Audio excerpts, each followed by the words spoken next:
নমস্কার বন্ধুরা, Sreemoyee astrological tips চ্যানেলে তোমাদের সকলকে স্বাগত জানাচ্ছি।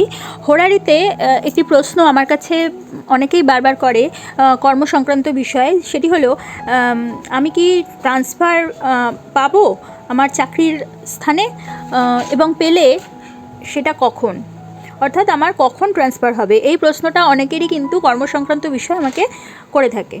তা সেক্ষেত্রে যদি আমাদের দেখতে হয়, সেক্ষেত্রে আমাদের হোরারি যে চার্টটা আমাদের তৈরি হচ্ছে, প্রশ্ন লগ্নটা যেটা তৈরি হচ্ছে, সেই থেকে কিন্তু আমরা বিচারটা খুব সহজেই করতে পারি।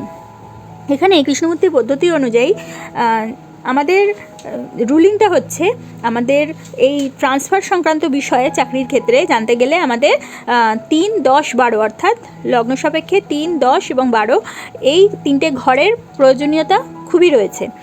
3, 10, 12 এই তিনটে ঘর কিন্তু আমাদের বোঝায় বিভিন্ন ধরনের চেঞ্জ, অর্থাৎ থার্ড হাউস আমাদের শো করছে change of place and short journey, 10th shows করছে এমপ্লয়মেন্ট অ্যান্ড 12th শোজ করছে অল টুগেদার নিউ সার্কামস্টেন্সেস। সে কারণে যখন আমাদের দশা অন্তর্দশা প্রত্যন্তদশাতে এই তিনটে সিগনিফিকেটার আমরা পেয়ে যাই, 3, 10, 12 ভাবের কম্বিনেশানে আমরা এই তিনটে ভাবকে পেয়ে যাই, তখনই কিন্তু আমাদের ট্রান্সফার হবে সেটা খুব ইজিলি বলে দেওয়া সম্ভব।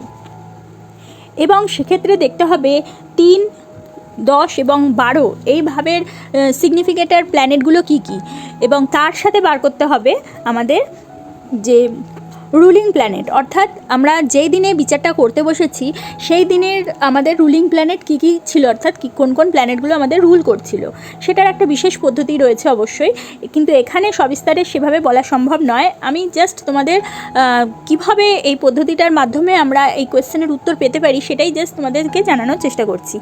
তা এখানে যে রুলিং প্ল্যানেটগুলো যেগুলো বেরোবে সেইটার সাথে আমাদের 3, 10, 12 ভাবের যে সিগনিফিকেটার প্ল্যানেটগুলোকে সেগুলোকে ম্যাচ করে দেখতে হবে। সে ম্যাচ করার ফলে যেই প্ল্যানেটগুলো ম্যাচ করবে সেগুলোকে আমাদের কিন্তু নিতে হবে। এবার সেই প্ল্যানেটগুলো যে পেলাম তার দশা অন্তর্দশা প্রত্যন্তর্দশা আমাদের পরপর সাজিয়ে নিতে হবে। সেখান থেকেই আমরা পেয়ে যাব কোন সময় আমাদের কিন্তু ট্রান্সফার হওয়া সম্ভব চাকরির ক্ষেত্রে।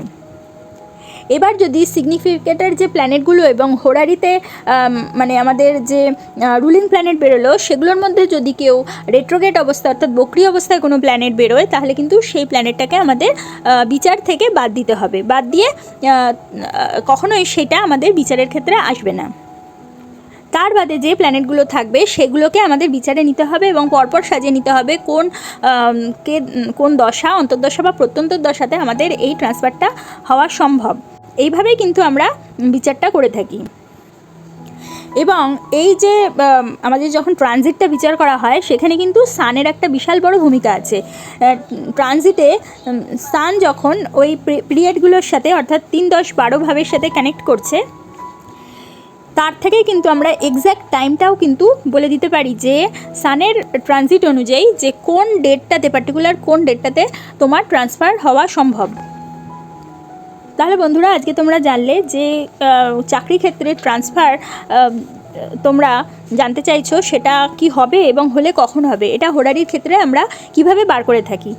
যদি তোমাদের আমার এই ভিডিওটা ভালো লাগে তাহলে অবশ্যই একটা লাইক করে দিও, তোমাদের পরিচিতদের মধ্যে শেয়ার করে তাদের জানার সুযোগ করে দিও, এবং যারা এখনও পর্যন্ত আমার চ্যানেলটা সাবস্ক্রাইব করোনি অবশ্যই সাবস্ক্রাইব করে দিও, এবং পাশে থাকা বেল আইকনটি প্রেস করতে কিন্তু একেবারেই ভুলো না। তাহলে প্রত্যেকে ভালো থেকো, প্রত্যেককে ভালো রেখো। পরবর্তী ভিডিওতে আবার চলে আসবো, ততক্ষণের জন্য সকলকে ধন্যবাদ, নমস্কার।